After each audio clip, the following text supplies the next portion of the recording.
Shalom. Shalom alaikum Beshem Hamasya.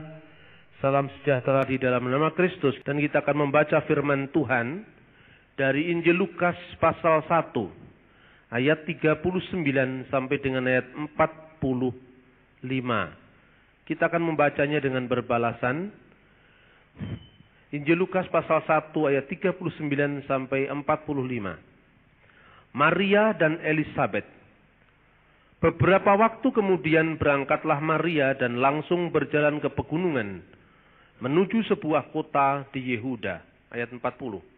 Di situ ia masuk ke rumah Zakharia dan memberi salam kepada Elisabet. Dan ketika Elisabet mendengar salam Maria, melonjaklah anak yang di dalam rahimnya. Dan Elisabet pun penuh dengan Roh Kudus. Lalu berseru dengan suara nyaring, "Diberkatilah engkau di antara semua perempuan, dan diberkatilah buah rahimmu.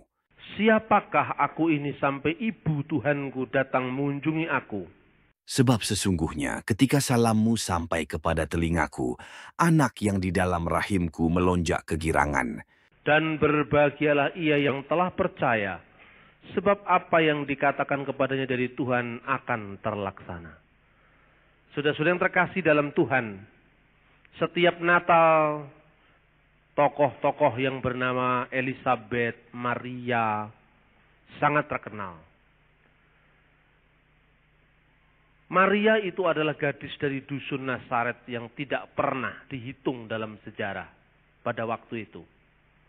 Bahkan kota Nazaret sendiri adalah kota yang tidak pernah dicatat dalam sejarah dunia.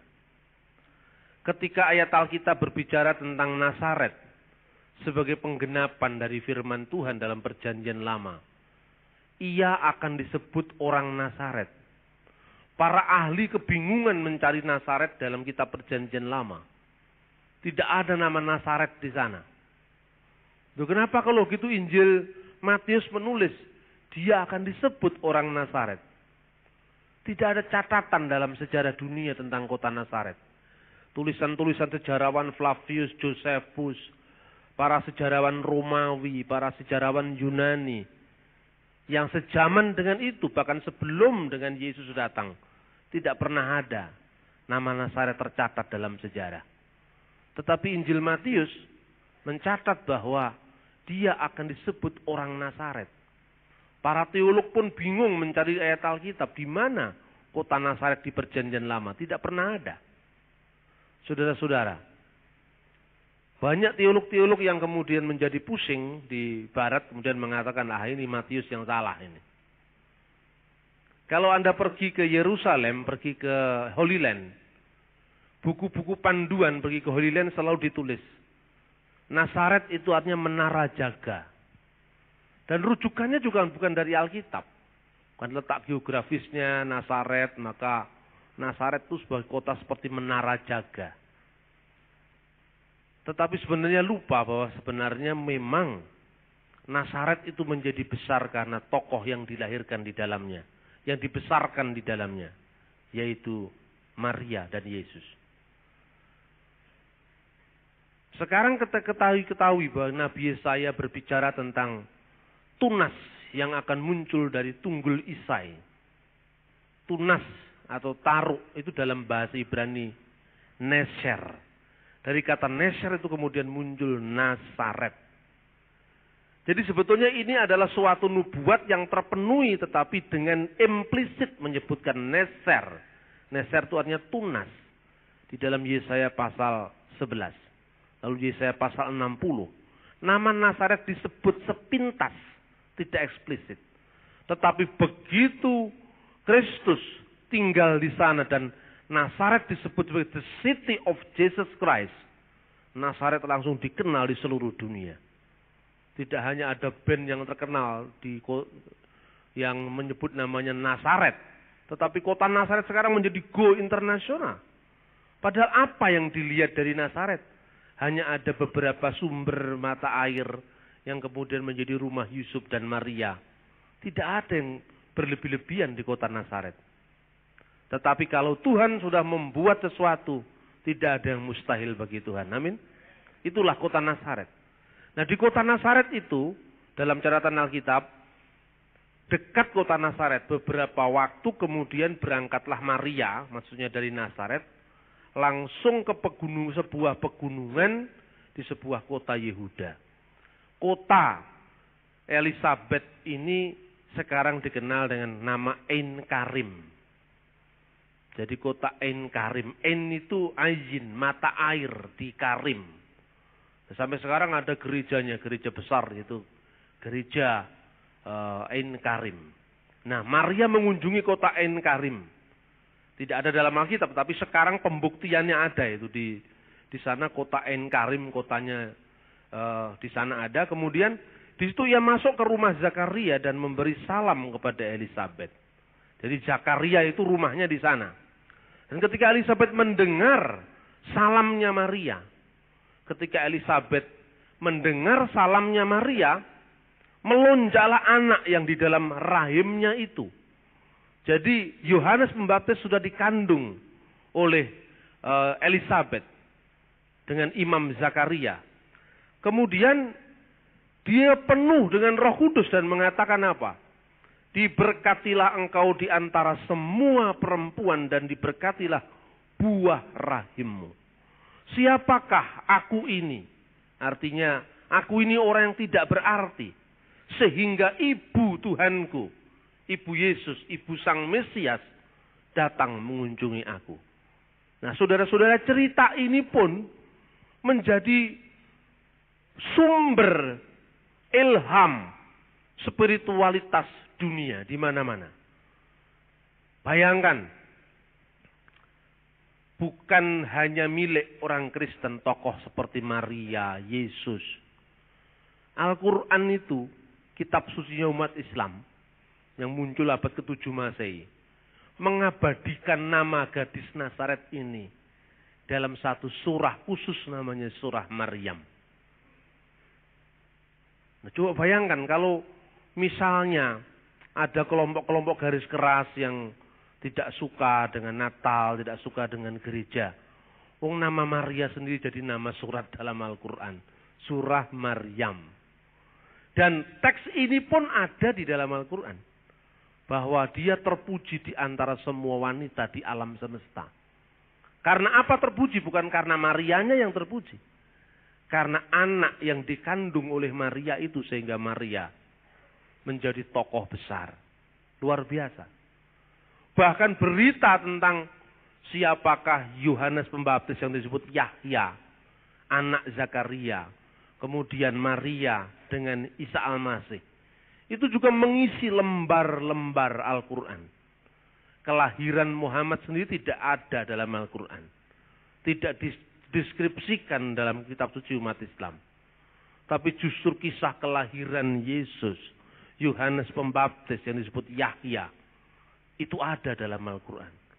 Redaksinya pun tidak terlalu jauh berbeda. Ungkapan terberkatilah engkau di antara semua perempuan itu ada dalam surat Maryam. Dan kemudian untuk apa Yohanes datang? Dia bukan terang itu, tapi dia memberikan kesaksian tentang terang itu. Itu juga eksplisit ada di dalam Al-Quran. Karena pada saat Zakaria itu meminta tanda dari Tuhan dan dia bisu. Waktu itu malaikat menjumpainya dan menurut versi Islam, kemudian malaikat itu berkata demikian. Annallaha yubashiruka biyahya musyadiqan bikalimati minallah. Sesungguhnya Allah telah memberikan kabar gembira kepadamu, wahai Zakaria, dengan seorang anak yang bernama Yahya atau Yohanes, yang akan beriman kepada firman dari Allah. Siapakah firman dari Allah? Ini dalam surat Ali Imran ayat 39. Yang akan beriman, musaddiqon, yang akan membenarkan, yang akan mengkonfirmasikan, yang akan meneguhkan firman yang dari Allah. Siapakah firman yang dari Allah? Firman yang dari Allah itu adalah Isa Al-Masih. Karena di sana dikatakan bi kalimati minhu asmuhul masih Isa bin Maryam wajihan fid dunya wal akhirah. Namanya firman yang menjadi manusia, firman dari Dia, firman dari Allah. Namanya Al-Masih Isa putra Maryam yang terkemuka di dunia dan di akhirat. Kadang-kadang saya bergumul dalam hidup saya. Kalau gitu kenapa kok terlalu tidak suka dengan orang Kristen? Padahal teks-teksnya itu jelas-jelas ya banyak kemiripannya. Meskipun secara teologis ditafsirkan berbeda. Itu kan soal penafsiran. Tetapi artinya teks-teks itu ada juga dalam kitab suci umat Islam. Nah, saudara-saudara yang terkasih dalam Tuhan. Meskipun ya karena versi Arab. Dan versi itu muncul kan kira-kira 700 tahun setelah peristiwa itu berlalu. Tentu ada beberapa perbedaan, itu wajar saja. Misalnya, Zakaria yang menjadi bapak dari Yahya, itu disebut Nabi Zakaria. Padahal sebenarnya itu bukan Nabi, itu Imam Zakaria. Yang disebut Nabi Zakaria itu Zakaria di Perjanjian Lama ini loh. Yang nubuatkan tentang bait Allah dan sebagainya. Itu Nabi Zakaria. Tetapi bapaknya Yahya itu bukan Nabi, itu Imam Zakaria. Beberapa saat lalu saya diundang seminar di Universitas Kristen Petra. Saya diskusi panjang lebar dengan saudara Ulil Absar Abdallah dari Jaringan Islam Liberal. Dia tanya kepada saya, konsep kenabian dalam Yahudi dan Kristen itu bagaimana Pak Wamang? Konsep kenabian dalam Yahudi dan Kristen itu begini. Ada tokoh-tokoh yang disebut memang nabi. Itu tokoh-tokoh yang membawa suara Tuhan. Ketika umat Israel berada di dalam iman yang sangat lemah, harapan yang sangat lemah, akan memunculkan harapan-harapan baru. Nabi diutus. Ketika umat Israel tidak menjalankan keadilan, Amos diutus. Ketika orang-orang Israel berada di dalam pembuangan dan perpecahan, dalam perpecahan Israel dan Yehuda, Tuhan meneguhkan dengan Nabi. Itu fungsi Nabi. Tetapi dalam Alkitab, Ibrahim tidak pernah disebut Nabi. Nuh tidak pernah disebut Nabi. Itu disebut bapak-bapak bangsa, patriark. Nah, tetapi semua tokoh baik itu Nabi, baik itu bapak-bapak bangsa, baik itu rasul yang sungguhnya itu adalah jabatan khas bagi murid-murid Yesus, dalam tradisi Islam disebut Nabi. Terus saya bilang sama Ulil, tidak masalah lah, yang penting fungsinya. Paling tidak dia sudah mengetahui bahwa sebenarnya ada beberapa konsep yang ketika dialihkan ketika zaman yang berbeda, konsep itu bergeser. Termasuk saya bilang tentang yang namanya Zakaria, bapaknya Yahya, itu bukan Nabi Zakaria. Ada dua tokoh yang namanya Zakaria. Zakaria yang adalah Nabi dan Imam Zakaria dari rombongan Abia yang adalah imam di Baitul Maqdis atau Beit Hamikdas atau Bait Allah di Yerusalem. Begitu juga ada banyak tokoh-tokoh yang dikaitkan dengan Natal, dengan keluarga Yesus. Itu mengalami pengaburan dalam fakta sejarah. Misalnya, di dalam versi Islam, Maria itu disebut Putri Imran.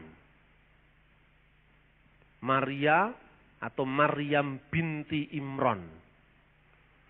Lalu juga dalam versi Islam, Maria ibu Yesus disebut Ya Maryam Ukhta Harun, Maryam saudara Harun. Nah, saudara jelas, yang disebut Imran itu bukan bapaknya Maria ibu Yesus, tapi Imran itu Arabisasi dari Amram. Seperti Abraham menjadi Ibrahim, maka Amram menjadi Imran. Dia adalah bapaknya Miriam, bukan bapaknya Maryam. Bapaknya Miriam, saudara Musa dan Harun.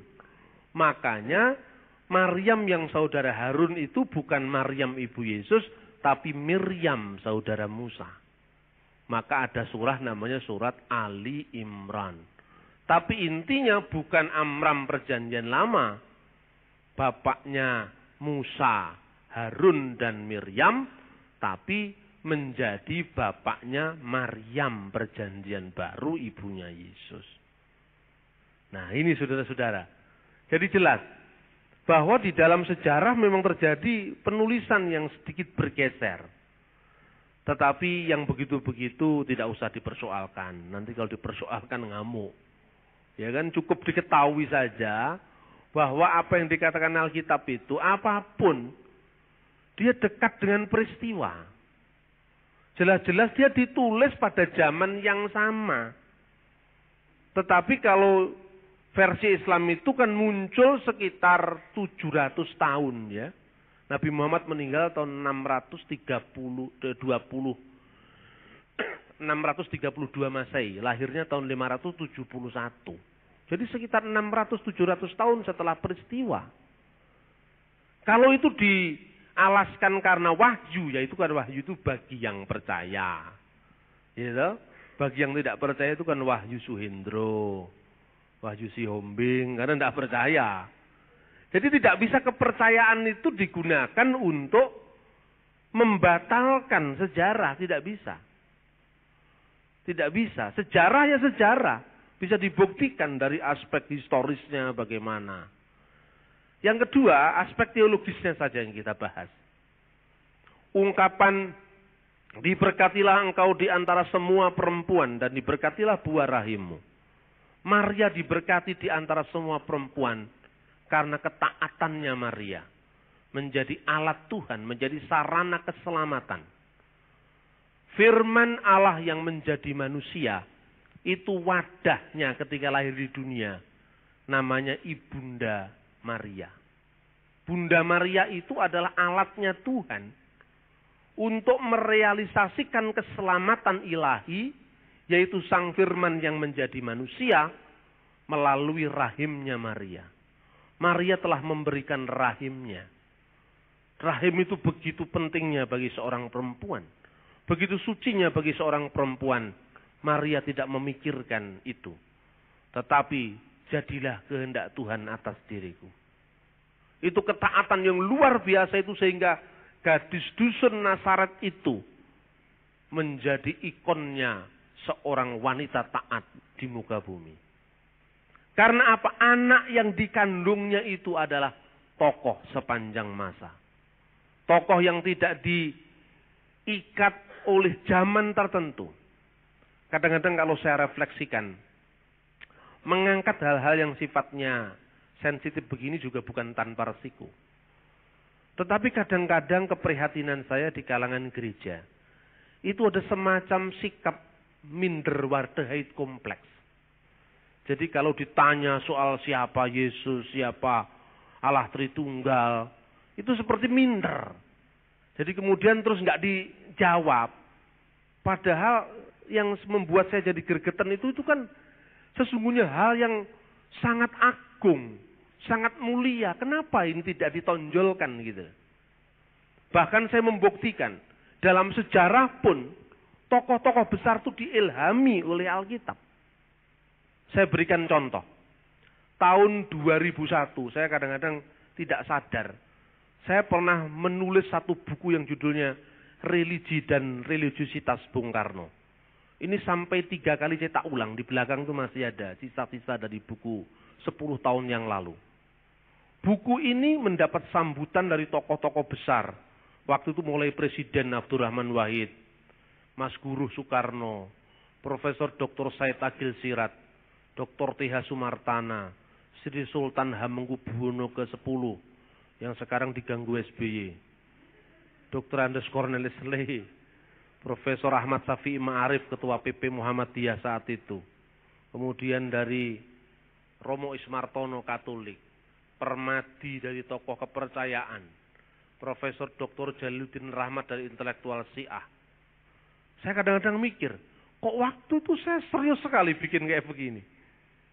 Apa yang sesungguhnya waktu melatar belakang saya menulis buku ini dulu? Karena Bung Karno itu secara formal kan tokoh Islam. Tapi coba, ketika diberikan gelar doktor honoris causa dalam bidang ilmu tauhid. Yang keluar dari mulutnya bukan Al-Quran tapi Injil. Ini kan aneh. Ketika Bung Karno menghadapi perdebatan tentang Indonesia ini negara agama atau negara sekuler. Yang dikutip sabda Yesus. Berikanlah kepada Allah yang wajib kamu berikan kepada Allah. Dan kepada kaisar yang wajib kamu berikan kepada kaisar. Ketika Soekarno menghadiri Kongres Muhammadiyah 1965 di kota Bandung. Bung Karno mengatakan, jikalau aku teringat akan anak-anak kecil itu, saudara-saudara. Aku teringat akan siapa? Aku teringat akan Yesus van Nazaret. Yesus van Nazaret bersabda, "Bring the kinderen tot mij." Biarkanlah anak-anak itu datang kepada aku. Karena dia yang akan memperoleh Koninkrijk van God, kerajaan Allah. Untuk menulis buku ini saya wawancara dengan Ibu Hartini, istri Bung Karno. Beliau ngomong dalam bahasa Belanda dan saya tidak lancar bahasa Belanda. Saya hanya mendapatkan 1 semester bahasa Belanda ketika saya kuliah di Fakultas Hukum. Kemudian untuk mengakali supaya saya nggak lewat apa itu pikiran-pikirannya, saya bawa tip rekaman, saya rekam. Nah kemudian setelah itu saya terjemahkan pelan-pelan, kalau saya salah saya tanya ahli bahasa Belanda. Dia bilang apa? Ketika Bung Karno mengumumkan pentingnya kerja keras bagi rakyat Indonesia, dia mengatakan, saya ingatkan kepada saudara-saudara, bangsa Indonesia ini bukan bangsa tempe, tapi bangsa elang Raja Wali. Saya membaca tadi malam dari Spreuken van Salomon. Apa itu Spreuken van Salomon? Amsal Salomo. Dia mengatakan apa? Ga tot de mier, pergi belajarlah kepada semut. Nah, coba bayangkan. Luar biasa. Bahkan ketika tahun 1930.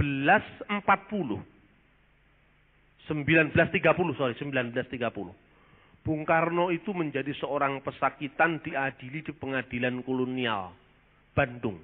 Landrat Bandung. Lan itu adalah negeri, rat itu pengadilan negeri. Di hadapan seorang hakim kolonial Belanda, namanya Tuan Singelbeck van Hukelom. Bung Karno duduk di kursi terdakwa dan ditanya, Menir Soekarno, apakah Menir seorang yang revolusioner? Ya, saya seorang yang revolusioner. Berarti Tuan menggerakkan revolusi dengan kekerasan. Tuan menggerakkan revolusi dengan berdarah-darah. Tidak, saya seorang revolusioner. Tetapi saya seorang yang anti kekerasan. Di mana kamusnya Menir Soekarno? Ada revolusi tanpa kekerasan. Ada revolusi tanpa pertumpahan darah. Ada revolusi yang niet met bommen en granaten. Tanpa bom dan granat. Dan siapa tokohnya kalau memang ada revolusi damai seperti itu yang bisa mengubah dunia? Bung Karno menjawab, ada. Revolusi damai yang mengubah dunia tanpa pertumpahan darah. Tokohnya adalah Yesus van Nazaret. Dia mengubah dunia tanpa harus merusak dunia. Ketika dia mengatakan ada tokohnya Yesus van Nazaret. Singelbeck van Hukelom kaget setengah mati, matanya klom-klom. Bingung, Soekarno kok bisa ngomong seperti itu? Ini kan tidak pernah ditulis orang gitu loh. Jadi saya itu kadang-kadang berpikir, kalau saya refleksikan, ini sudah 10 tahun berlalu. Saya nulis buku ini, setiap akhir tahun saya refleksikan ini buku-buku zaman dulu itu saya nulisnya dalam kondisi apa.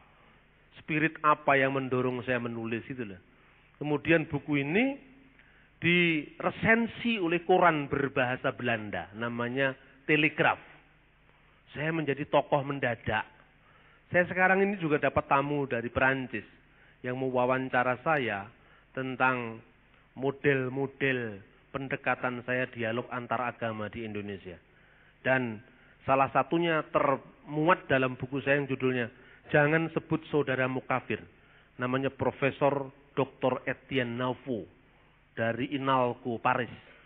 Ini datang ke Indonesia juga banyak memberikan mewawancarai saya tentang pendekatan-pendekatan kepada dunia Islam. Nah, saudara-saudara, tokoh seperti Bung Karno bisa mengatakan seperti itu karena spirit apa yang ada di dalamnya? Spirit khotbah di atas bukit. Dan tokoh di balik semuanya itu adalah Yesus orang Nazaret.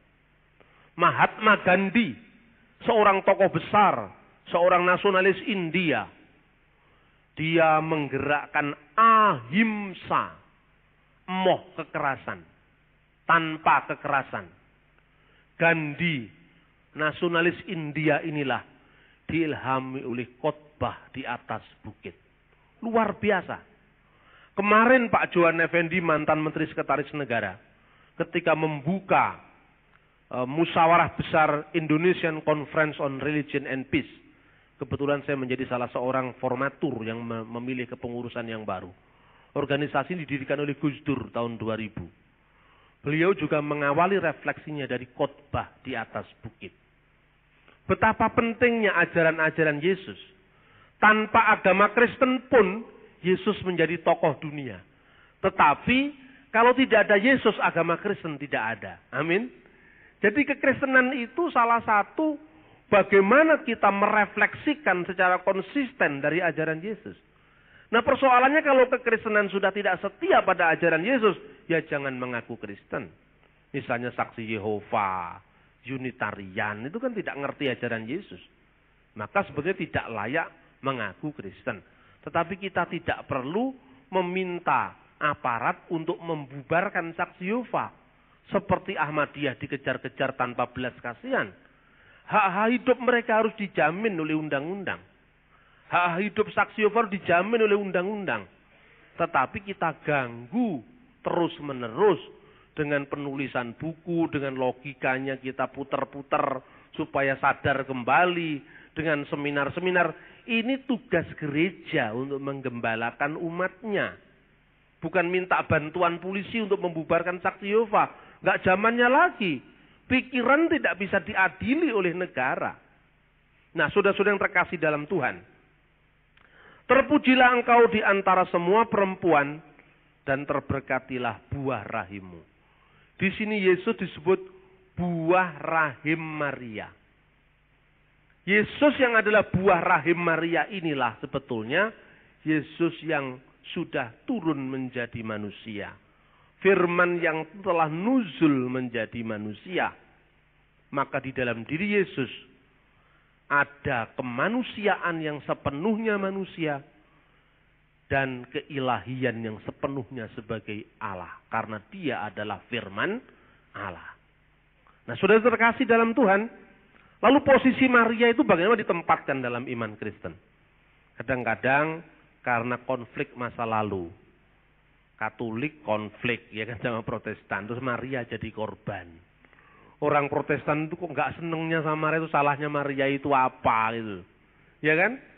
Ada banyak gereja yang pakai nama rasul. Gereja Paulus, gereja Petrus itu, GPIB Andreas, kan banyak itu. Tapi ada nggak kira-kira GPIB Bunda Maria? Kan tidak ada. Apa kira-kira jasanya Petrus itu lebih besar daripada Bunda Maria? Bunda Maria memberikan hidupnya, rahimnya, kehormatannya untuk firman yang menjadi manusia. Kalau Petrus mencapai ketaatan, kalau Petrus mencapai kesimpulan menjadi mengikut Yesus harus jatuh dan bangun. Maria sejak gadis belia, dia mengatakan, jadilah kehendak Tuhan atas diriku. Ini menjadi figur yang menjadi titik balik Hawa.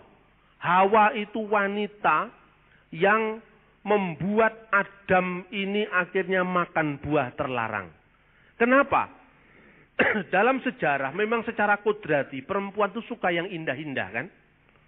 Maka ketika dia digoda oleh liukan tarian ular yang menipu umat manusia, ular itu menari begitu gemulainya. Ular itu menari begitu indahnya. Perempuan tertarik dengan itu. Lalu memberikan buah itu kepada Adam. Ya kan? Manusia jatuh ke dalam dosa. Perempuan yang pertama ini yang telah membawa manusia jatuh ke dalam dosa. Tapi perempuan yang kedua, Maria, telah mengembalikan manusia kepada anugerahnya melalui kerelaannya mengandung sang firman dalam tubuhnya. Jadi menurut saya, abad pertengahan itu Katolik itu kebablasan, Protestan juga kebablasan, sama-sama bablasnya, ya kan? Waktu itu ketika terjadi cerita kapal karam di sebuah laut, katanya Erasmus, orang-orang menyerukan nama Bunda Maria, Bunda Maria, Bunda Maria. Seolah-olah Maria menjadi juru selamat lain selain Yesus. Itu yang dikritik oleh Luther sebetulnya. Tetapi generasi pasca Luther itu kok jadinya anti Maria. Lu kenapa kok anti Maria ki salah ya apa kan itu kan? Maka teologi itu tidak boleh berat sebelah. Mari kita belajar dari kehidupan suci Bunda Maria. Karena memang Maria itu bukan sekedar alat yang tidak punya pendapat, tidak punya ide, tidak punya kesadaran. Dia sadar bahwa dirinya diutus. Dia sadar bahwa dirinya dipilih. Dia sadar dirinya harus berkorban. Nah, seperti inilah kita mau belajar dari kehidupan Bunda Maria. Sehingga Al-Quran pun sangat meninggikan Maria. Sehingga menyebut surah Maryam. Lepas dari perbedaan-perbedaan binti Imron tadi tidak usah dipersoalkan itu. Itu soal sejarah. Nah oleh karena itu di dalam perbandingan agama, kadang-kadang tidak fair. Islam mestinya tidak memuja Muhammad. Sebagaimana Kristen tidak memuja Maria. Islam semestinya mengagungkan Quran. Karena Al-Quran itu firman yang menjadi kitab dalam pandangan Islam. Sebagaimana orang Kristen mengagungkan Yesus sebagai firman yang menjadi manusia. Umat Islam menghormati Maria. Umat Kristen menghormati Maria, tetapi sebenarnya ada persamaan. Paralel itu bukan persamaan. Jadi kalau saya, firman itu menjadi manusia, tidak menjadi kitab. Tapi saya memahami orang lain punya pandangan seperti itu. Supaya tidak saling salah paham. Firman itu bersama-sama dengan Allah dan firman itu adalah Allah. Karena firman itu bersama-sama dengan Allah. Segala sesuatu diciptakan oleh dia dan tanpa dia tidak ada sesuatu pun yang jadi. Dari segala yang telah dijadikan. Maka firman itu bukan ciptaan. Karena apa? Dengan firmannya Allah menciptakan kan begitu. Dan ini pun Islam sepakat. Bahwa firman itu bukan ciptaan. Bahwa sifat Allah itu bukan ciptaan. As-sifatul laisatil dat walahiyya ghairuha. Kata Imam Asy'ari. Sifat-sifat Allah termasuk sang firman. Firmannya. Itu tidak sama dengan Allah. Tapi tidak beda dengan Allah. Loh. Tidak sama dengan Allah. Berarti apa? Beda. Tidak beda dengan Allah. Berarti apa? Sama ya beda. Itulah cara saya menjelaskan kepada saudara muslim. Pada mulanya adalah firman. Firman itu bersama-sama dengan Allah. Seolah-olah memang beda. Tapi firman itu adalah Allah. Ya sama loh. Bedanya apa? Ya kan? Asifatul laisatil dzat walahiyya ghairuha. Firman tidak sama dengan Allah. Tidak beda dengan Allah. Firman bersama-sama dengan Allah. Dan firman itu adalah Allah. Nah tapi jurusannya yang berbeda. Kalau di dalam Islam, firman itu kemudian nuzul jadi kitab suci Al-Quran. Itulah yang diperingati dengan nuzulul Quran. Kalau di Kristen, Yohanes 1:14, firman itu telah menjadi manusia dan tinggal di antara kita. Dan kita telah melihat kemuliaannya, yaitu kemuliaan yang diberikan kepadanya sebagai anak tunggal Bapa penuh kasih karunia dan kebenaran. Firman itu menjadi manusia. Firman menjadi manusia itu perantaranya siapa? Bunda Maria yang mengandung sang firman dengan ketulusan hatinya. Firman yang menjadi buku dalam Islam siapa yang menerima? Kanjeng Nabi Muhammad sallallahu alaihi wasallam, ya kan? Makanya dalam Islam Muhammad dihormati. Allahumma sholli ala Muhammad. Ya Rabbi sholli alaihi wasallim. Allahumma sholli ala Muhammad, sholli wa sallim. Nah, itu kan. Ini persis sama dengan salam bagimu Maria, terberkatilah engkau di antara semua wanita. Sama. Kata alaihi salam itu dari bahasa Ibrani sebetulnya. Orang Yahudi itu kalau menyebut Musa, Revenu Moshe, Eleiho Shalom. Shalom baginya. Kemudian diarabkan jadi alaihi salam. Orang Yahudi dalam ibadah ngomong Shalom alaihem kepada malaikat, pada syarubim, kerubim. Di Islam jadi Assalamualaikum. Sebetulnya saya katakan, loh Pak, berarti Anda menuduh Islam itu menjiplak Yahudi dan Kristen. Enggak ada jiplak-jiplakan, terpengaruh saja. Karena apa? Lah memang ini lebih tua kok. Ya kan? Saya bisa memberikan contoh. Panggilan ibadah dalam Islam itu sebetulnya mirip dengan ajakan ibadah di gereja Syria Ortodoks. Hayya alas sholat. Marilah kita sholat. Ya. Kalau di gereja Syria Ortodoks itu ada ungkapan begini. Bissalamu ila rabbinu sholat. Dalam damai marilah kita berdoa kepada Tuhan. Itu. Bisalami rabbinu sholat. Hayya alas sholat. Mirip kan? Mirip kan? Mirip. Ini kan sama aja orang Katolik bikin lagu rohani. Lagunya itu masuk di kitab Madah Bakti. Mohon ya Tuhan, dengar doa hamba. Saya pikir ini lagu ini mirip apa ya? Oh ternyata masa kecil saya suka nyanyi. Gundul, gundul, pacul, gembelengan. Terus saya cari, ternyata yang nulis lagu itu memang orang Jogja, gitu. Jadi itu ya mungkin terpengaruh, tapi mungkin itu karena memang terminologi bersama, gitu loh. Terminologi bersama karena tempatnya itu memang sama. Jadi, kamu jangan jiplak lagu gundul-gundul pacul, enggak. Saya enggak jiplak, memang sejak kecil nyanyinya itu. Kalau terpengaruh ora kroso kan gitu kan. Seperti itu. Jadi ada banyak hal yang menarik. Kemudian pada saat saya pernah diundang oleh Gus Dur untuk doa bersama. Saya waktu itu membawakan doa nyanyian rohani yang intinya kenapa Yesus diagungkan, kenapa Maria dihormati pada saat Natal, ya kan? Saya membaca kidung yang berbunyi demikian. Ya man hiya akram minas serubim wa urfa'a mazdan bi ghairi qiyas minas serafim. Ya man hiya bi ghairi fasadi waladat kalimatullah hakonanaki walidatul lillahi yakinu hadim. Hakonanaki walidatul lillahi haleluya.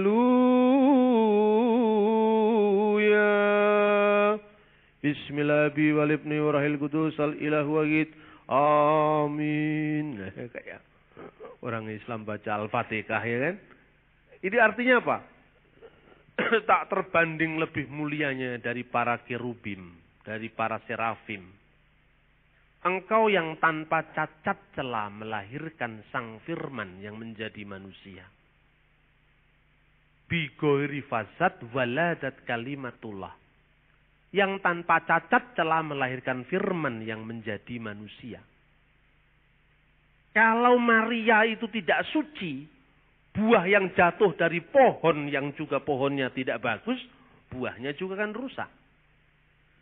Jadi sebetulnya spirit bahwa kekudusan Maria itu bukan kudus karena sejak lahir tanpa dosa, bukan. Ini bedanya gereja-gereja timur dengan gereja Katolik. Kalau gereja Katolik, Maria itu begitu lahir dikandung tanpa noda dosa asal. Ini saya tidak setuju pandangan seperti ini. Karena apa? Kalau Maria dikandung tanpa noda dosa asal, berarti ibunya Maria juga tanpa noda dosa asal. Berarti neneknya Maria juga mengandung tanpa noda dosa asal. Kemudian kan manusia suci terus, ya kan? Itu yang namanya Immaculata Inconceptio dalam bahasa teologi. Tetapi Maria itu menjadi suci sejak kapan? Bukan dia suci demi dirinya sendiri, tapi dia disucikan oleh Tuhan. Ketika pilihannya memilih jalan ketaatan. Jadilah kehendak Tuhan atas diriku, karena aku ini hamba-Mu. Saat itu Maria disucikan oleh Tuhan. Sehingga rahim yang suci bisa mengandung oleh yang maha suci. Sehingga rahim yang suci bisa menurunkan firman yang suci. Amin. Ini sebetulnya tidak sulit kok secara teologis. Makanya sebetulnya kita ya jangan membenci Maria. Dosa loh. Orang tidak ada salahnya kok Anda benci sedikit-sedikit. Wah itu kan Katolik kalau Maria. Kalau Katolik terus harapnya apa? Iya kan? Indonesia ini kita mewarisi teologi konflik. Teologi konflik itu apa? Karena di Eropa orang Katolik dan orang Protestan yang bertengkar, kok kita disuruh ikut-ikut bertengkar. Terus yang dikampanyekan di Indonesia itu apa? Teologinya, bukan Yesusnya. Orang mengatakan, saya ini kelompok reform yang paling asli. Katanya sudah pentong. Lah terus untuk apa reform dijual? Yang mestinya yang ditonjolkan itu siapa? Yesus, bukan reformnya. Saya ini Lutheran. Lah untuk apa? Apa tuh abang-abang becak, tukang bakso, profesor di Erlangga itu ngerti? Wesleyan, Reform, Calvinis, Lutheran itu apa? Lembuh Pak, wis karep-karep ngopo. Lutheran, Calvinis itu apa Pak? Ngertiku ya pokoknya Nabi Isa itu disebut anak Allah padahal Allah itu tidak beranak. Itu jawaban kan itu kan? Itu loh. Itu problem teologinya. Orang Indonesia itu mestinya berakar untuk menjawab kesalahpahaman terhadap iman Kristen. Bukan kemudian saya mengibarkan bendera reform, yang lain kurang. Ya kan? Ini yang terjadi di Indonesia. Makanya ketika awal saya berbicara tentang pentingnya hidup oikumenis satu sama lain. Saya ini bukan orang Katolik. Dalam hal-hal tertentu saya tidak setuju dengan prinsip-prinsip gereja Katolik. Tetapi tidak perlu kita bertengkar dengan Katolik. Untuk apa? Bahkan 3 kali saya diundang khotbah di gereja Katolik. Dan yang undang itu katedral di Manado, saya diundang. Saya satu-satunya bukan orang Katolik yang pernah khotbah di katedral gereja Katolik. Buku saya ini kan diberi catatan yang tokoh Madeg Pandito itu oleh Monsinyur Sunarko SJ. Beliau adalah tim penerjemah Alkitab dari bahasa dalam bahasa Jawa. Ya, termasuk lembaga Alkitab Indonesia itu yang bahasa Jawa itu salah satu tim penerjemahnya Monsinyur Sunarko, Uskup Purwokerto. Di depan beliau saya tidak pernah ngomong soal ya Romo, Monsinyur kalau kita memang beda, tapi ya umat ya tidak usah ikut bertengkar karena teolognya berbeda kan nggak perlu. Nah ini yang terjadi sehingga kadang-kadang perseteruan teologis antar pendetanya dibawa kepada jemaat terus jemaatnya pusing, jemaatnya bingung. Maka teologi itu diterjemahkan dalam bahasa rakyat, bahasa jemaat sehingga orang bisa ngerti. Ketika Anda di keluargamu tidak semuanya orang Kristen, ditanya mosok Gusti Allah kok mana Mas jawaban. Anda pasti harus menjawab. Karena itu menjadi kendala. Iman itu timbul dari berita. Dari pendengaran. Nah kalau pendengarannya sudah kabur. Iman mana yang bisa muncul dari kekaburan informasi. Dan berita itu, pendengaran itu atas sabda Kristus. Maka oleh karena itu, Maria itu suci karena apa? Kesucian bukan dari dirinya. Disucikan karena dia akan mengandung buah dari firman itu, maka buah rahimnya Maria itu kemanusiaan Yesus. Kemanusiaan Yesus yang hidupnya menjadi contoh percontohan daripada manusia yang berbuat baik dan melayani kepada sesama. Jadi Yesus itu manusia sempurna. Kemanusiaan Yesus yang sempurna itu dikandung oleh Maria. Pohonnya yang baik, buahnya itu yang baik. Ini logikanya seperti itu.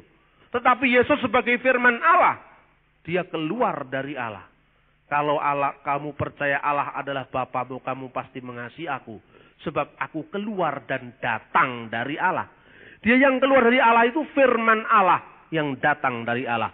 Firman Allah yang keluar dari Allah. Tidak seorang pun pernah melihat Allah, tapi anak tunggal yang ada di pangkuan Bapa, dialah yang menyatakannya. Maka Maria yang disucikan oleh Tuhan menjadi perantara sang firman yang turun ke dunia. Keperawanan Maria itu membuktikan bahwa dia bukan anaknya Yusuf. Kan begitu kan? Saya ingin menutup khotbah ini dengan mengutip tulisan seorang bapak gereja yang bernama Timotius Al-Awal dari Baghdad. Bapak gerejanya dari Baghdad.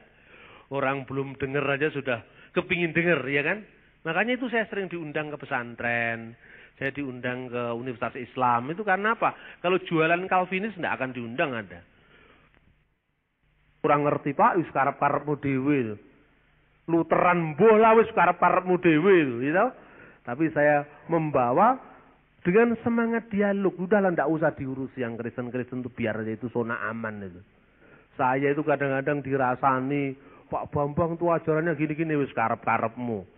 Ampunilah Tuhan karena dia tidak tahu apa yang dia katakan. Selesai sudah. Kan zona aman, bodoh-bodoh percaya, bene lah. Ya kan? Tapi saya justru punya panggilan untuk bagaimana orang yang belum mengerti saya berikan informasi yang jelas. Terus saya ditanya begini.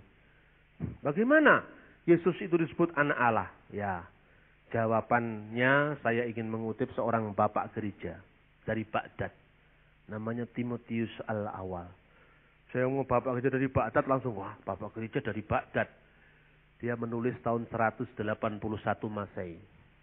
Ketika seorang khalifah Abbasiyah yang bernama Muhammad Al-Mahdi. Dia bertanya, hai Timotius sahabatku. Tidak sepantasnya orang yang terpelajar sepertimu mengatakan penghujatan terhadap Allah yang tidak pantas. Man huwa ya malik mahabatullah. Siapakah dia yang menghujat Allah itu, wahai raja yang dikasih Tuhan? Engkau. Karena engkau mengatakan Allah telah mengambil Maria sebagai istrinya dan melahirkan seorang anak yang namanya Yesus. Na'udzubillahi min dzalik. Siapa yang mengatakan Allah punya istri? Bukankah engkau mengatakan Yesus itu anaknya Allah dari Maria? Kami tidak pernah mengatakan itu, wahai baginda. Uminu biyasu al-masih huwa kalimatullah. Wa kama maktub fil injilil muhadas. Fil badi'il kanal kalimah wal kalimatu kana indallah. Wa kana kalimatullah. Kami percaya bahwa Yesus Kristus adalah firman Allah.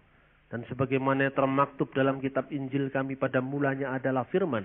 Dan firman itu bersama-sama dengan Allah. Dan firman itu adalah Allah. Tapi kami tidak percaya bahwa Allahu walada, bahwa Allah itu beranak secara fisik.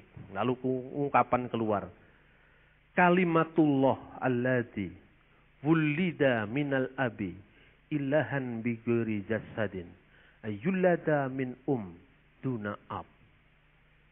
Firman Allah itu lahir dari Bapa tanpa jasad, duna tanpa seorang ibu. Turun ke dunia, firman itu lahir dari ibu tanpa seorang bapak secara jasad. Wah, ini dibolak-balik aja. Lahir dari bapak tanpa ibu. Lahir dari ibu tanpa bapak. Apa artinya ini? Lahir dari bapak. Firman itu keluarnya dari wujud sang bapa. Artinya, sang bapa itu sebutan untuk apa? Allah yang Maha Esa. The existence of God. Firman Allah itu keluar dari Allah seperti keluarnya pikiran saya dari diri saya. Saya berkata-kata berarti saya menyatakan siapa saya. Allah berfirman, Allah memperkenalkan siapa dirinya. Maka tanpa seorang ibu melahirkan ide, melahirkan pikiran tuh ibunya mana? Tidak perlu, itu bukan kelahiran fisik. Kalau kelahiran fisik tidak mungkin lahir dari bapak. Kelahiran fisik itu lahir dari ibu, masa lahir dari bapak. Di pengakuan iman kuno orang Kristen yang panjang itu. Dan aku percaya kepada satu-satunya Tuhan, yaitu Yesus Kristus yang adalah anak Allah yang lahir dari Bapa sebelum segala zaman. Masa ada orang lahir dari Bapa? Surat Ibrani mengatakan, berfirmanlah Allah, maksudnya sang Bapa. Engkaulah anakku, pada hari ini aku memperanakkan engkau. Masa bapak beranak? Berarti bukan bapak fisik, ini kiasan. Artinya, sabdo langgeng kang mijil saka Gusti Allah kang moho langgeng ing jaman kelanggengan. Otis dimining kelanggengan Pak Bambang. Kelanggengan itu artinya keabadian. Firman yang abadi, keluar dari Allah yang abadi pada saat keabadian. Makanya tanpa seorang ibu, karena Allah itu tidak beranak dan tidak diperanakkan secara fisik. Turunnya ke dunia, lahir dari seorang ibu. Tanpa seorang bapak, artinya Maria itu perawan. Untuk menunjukkan bahwa kelahiran seorang perawan itu menunjukkan bahwa benih yang dikandung Maria bukan benihnya manusia biasa. Bukan benihnya laki-laki yang bernama Yusuf. Artinya bukan anaknya Yusuf si tukang kayu suami Maria secara hukum itu. Bukan anaknya Yusuf suami Maria. Lebih-lebih bukan anaknya Yusuf kala. Ini artinya jadi luar biasa kalau kita gambarkan ya firman Allah ini. Maka untuk imbangannya sebetulnya keperawanan Maria itu kalau di Islam kira-kira paralel dengan kebutahurupan Muhammad. Itu kenapa? Ini yang ngomong bukan saya ini. Yang ngomong Profesor Dr. Haji Mukti Ali, mantan Menteri Agama. Karena kalau Muhammad tidak buta huruf dituduh ngarang Al-Quran, kan begitu kan? Berarti kan Al-Quran tidak turun, kira-kira seperti itu loh. Kalau Maria tidak perawan berarti itu anaknya Yusuf. Bukan firman Allah yang menjadi manusia. Kiranya semangat bisa semakin mencerahkan iman percaya kita. Semakin setia mengiring Tuhan, ya, sehingga nama Tuhan saja yang dipermuliakan. Amin.